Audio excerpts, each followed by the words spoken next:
Okay, so I guess the first thing we're going to do is start with some logic gates. Went ahead and built some in Minecraft because they give you a visual, I guess, aid. So you can kind of see, high input, low output, rather than just staring at tables and talking about it. You can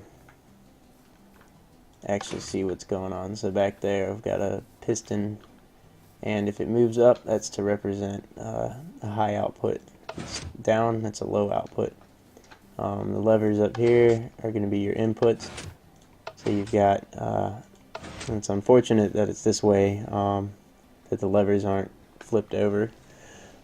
So your low input is going to be when the lever is up, and your high output is going to be when the lever is down. So basically, for all intents and purposes, pulling the lever down is applying power, or applying a positive input, or high. So just to kind of go over, the most basic of the basic, this one is just input-output gate. So as you can see right now, the piston is retracted, thus it's a low output. If you have a low input to a low output. If you pull a lever to a high input, you get a high output. So essentially off, on, off, on. Next we got our NOT gate. It's basically an inverter, so it's going to be the opposite of input output. And I will go ahead and bring that up on screen real quick. Alright, so here's what a NOT gate looks like. And then here's the table as well.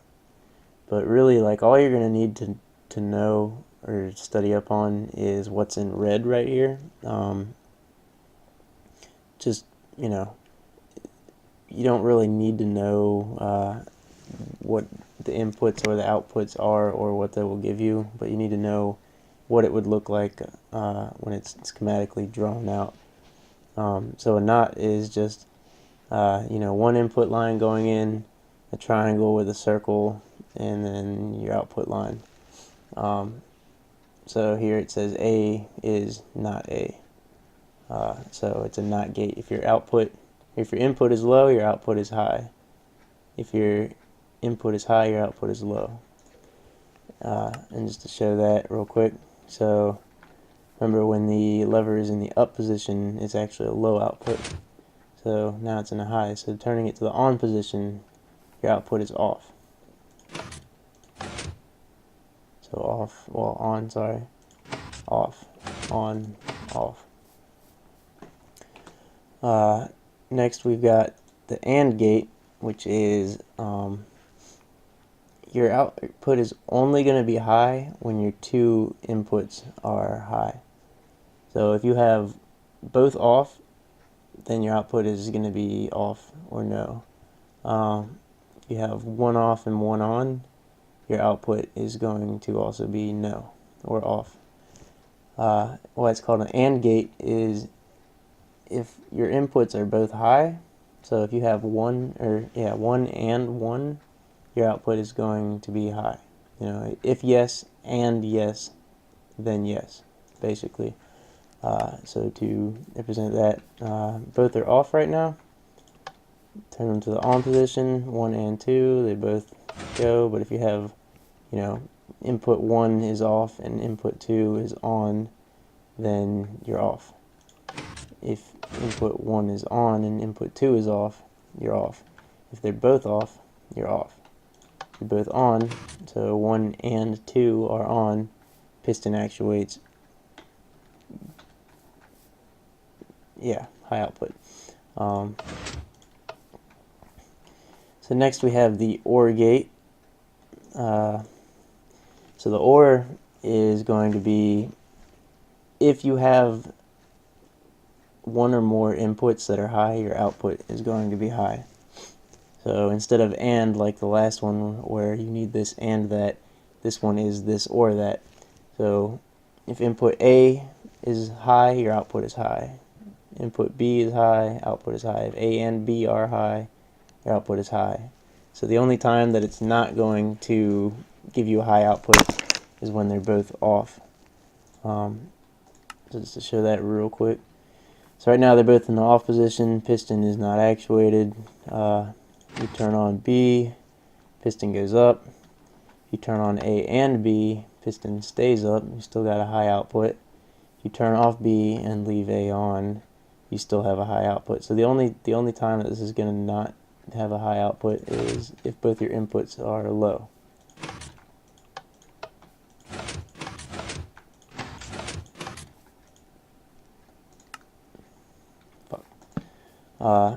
So next we have the NAND gate. So more or less not and. So for this is going to be the opposite. And when we were talking about the NOT gate earlier, it was a triangle with the dot, or like the circle at the end of it. So anytime you got a NOT AND or a NOT OR, it's going to be the same as looking at an AND gate, but it's going to have that circle after it to represent that it's basically inverted. So this being a NOT AND, you're going to have inverse outputs to what your AND gate is. So on your AND, you would only get a high output if both of your inputs were yes, or 1, or on, or whatever. But this one, your output is going to be low only when both of your inputs are high. So if you have two low inputs, you have a high output. If you have a low input and a high output, you have a high... shit, I just fucked that up. If you have a low and a high input, you have a high output. Just to look at that real quick. So right now, they're both off. They're both low inputs, and your output is high. If you put a high input to A and a low input to B, you're still high. So the only time it's going to be a low output is if both of them are in the high output position. So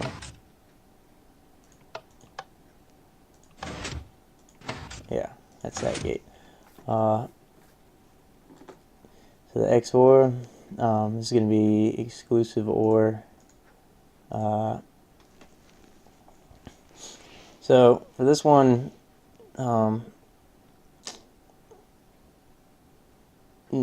so exclusive OR,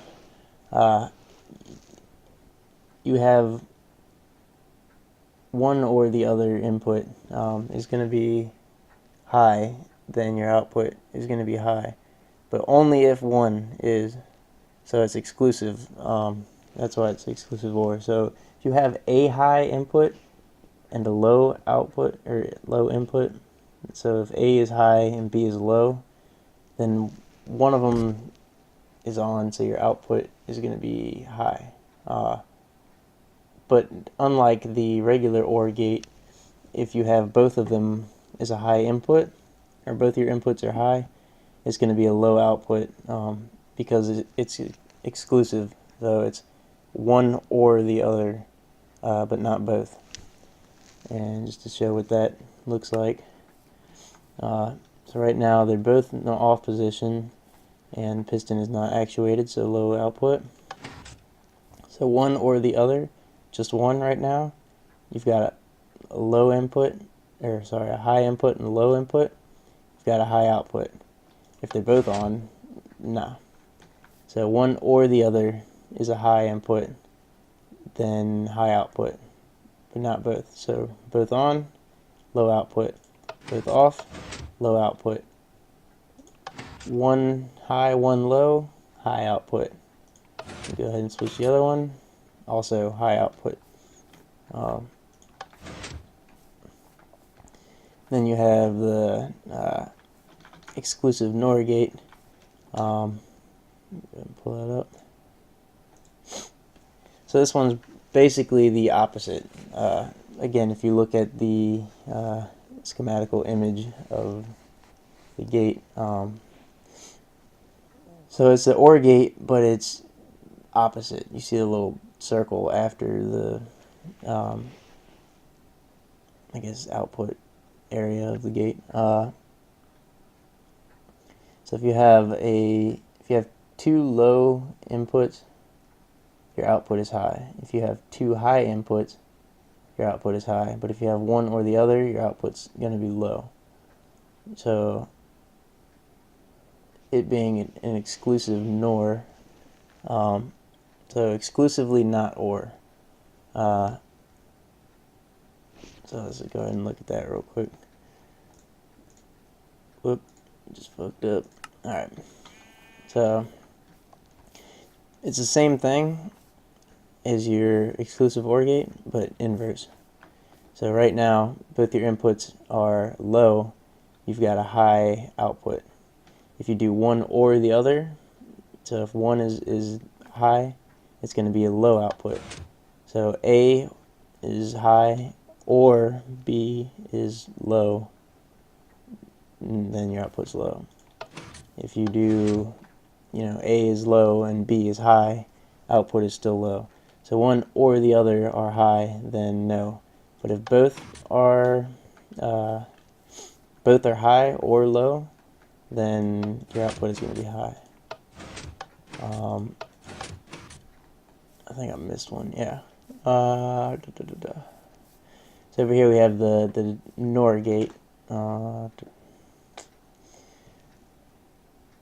which I don't think I don't have an image for it. So I'm just going to bring up the OR. But remember, it's a NOR gate, so not OR. So it's going to be inverse. What the schematical drawing is going to look like is the same as the OR gate, but it's going to have that circle after it. So with the NOR gate, if one input is high, then your output is going to be low. If both are high, output is low. So essentially, one or the other being on or high is a no. The only time that this is going to give a high output is both are off. And again, I wish the levers were reversed, because saying high and low is kind of crappy when low is high. But that's logic gates in a nutshell. What you use them for, or what would you use them for in everyday life? Nothing. You're not going to see them ever. It's more of like a computing and digital systems thing, really. But the main thing to take from this is what they look like. So just real quick, you've got your NOT gate. There's a triangle with a circle. So it's basically an inverter. If yes, then no. If no, then yes. Your AND gate is if both are yes, then yes. So yes and yes, then yes. If yes and no, then no. If no and no, then no. Or is if yes or yes, then yes. And if yes and yes, then yes. If no or yes, yes. So no and no is no. But yeah. So the difference, if you look at it visually, from an OR and an AND, is really just the back part. I mean, obviously the OR has more of that point to it too, but it's got that I don't know, kind of concave little arch to it. The NOT AND, again, is going to be your AND gate, but if we go back and look at the NOT, it's got that circle on it. So your AND right here, your NOT AND, NAND, has that little circle on it.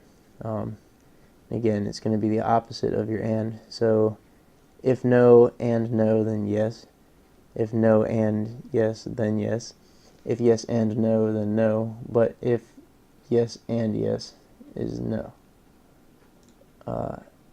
Your exclusive OR, looks like an OR gate. Let's go back to that, see what that looks like. OR. And the exclusive OR just has that extra little concave bend right in front of it. But that's telling you that if yes or no, well, fuck, what am I trying to say?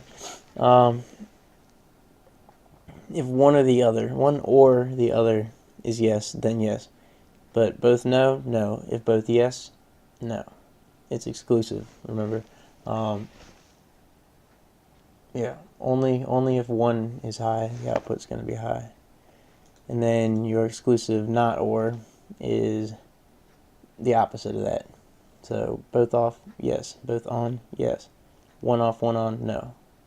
And again, it looks just like an exclusive NOR, but it's got that, or exclusive OR, sorry, but it's got that circle after it.